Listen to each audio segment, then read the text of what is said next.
Bashundhara eye hospital ও rotary ক্লাবের উদ্যোগে বিনামূল্যে চোখের চিকিৎসা সেবা পেলেন আরও 350-র বেশি রোগী।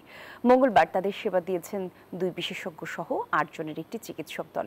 বিনামূল্যে ঔষধ এবং চশমাও বিতরণ করা হয়েছে।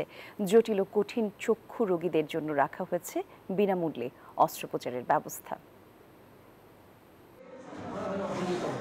রাজধানীর জোয়ার সাহারা জসিমউদ্দিন ইনস্টিটিউটে বসুন্ধরা আই হাসপাতাল ও রোটারি ক্লাবের যৌথ উদ্যোগে দিনব্যাপী ফ্রি চক্ষু চিকিৎসা ও বিনামূল্যে ছানি অপারেশন কর্মসূচি। সেবা নিতে আসেন শিক্ষার্থী, অভিভাবক সহ এলাকাবাসী। নেতৃত্বে বসুন্ধরা আই হাসপাতালের পরিচালক প্রফেসর ডক্টর সালেহ আহমেদ দিনভর চিকিৎসা সেবা দিলেন 8 সদস্যের চিকিৎসক দল।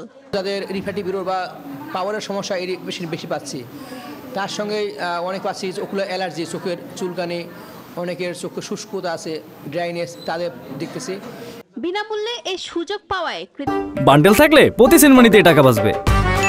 বিকাশ সেনমানি বান্ডেল কিনে জিতুন প্রতি লেনদেনে। কৃতজ্ঞতা প্রকাশ করেন রোগীরা। জানান আর্থিক সংকটের কারণে দীর্ঘদিন ধরে চোখের চিকিৎসা করাতে পারেননি।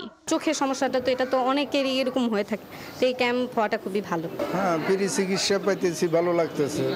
চোখ দেখানো, তারপরে চশমা দেওয়া, ওষুধ দেওয়া, ইভেন এখান থেকে নিয়ে একটা ডেট দিয়ে ওইখানে যে চিকিৎসার ব্যবস্থা করা, এটা বসুন্ধরা আই হসপিটালের পক্ষ থেকে অনেক ভালো উদ্যোগ। রোগীদের বিনামূল্যে ওষুধ ও চশমাও দেওয়া হয়েছে। এছাড়া চোখের জটিল ও কঠিন রোগের চিকিৎসায় রাখা হয়েছে বিনামূল্যে অপারেশনের ব্যবস্থা। এখান থেকে আমরা কিছু রোগী যদি অপারেশনের জন্য পাই, এইসব রোগীদেরকে বিনামূল্যে আমাদের হসপিটালে নিয়ে গিয়ে স্থানীয় অপারেশন করে দেব।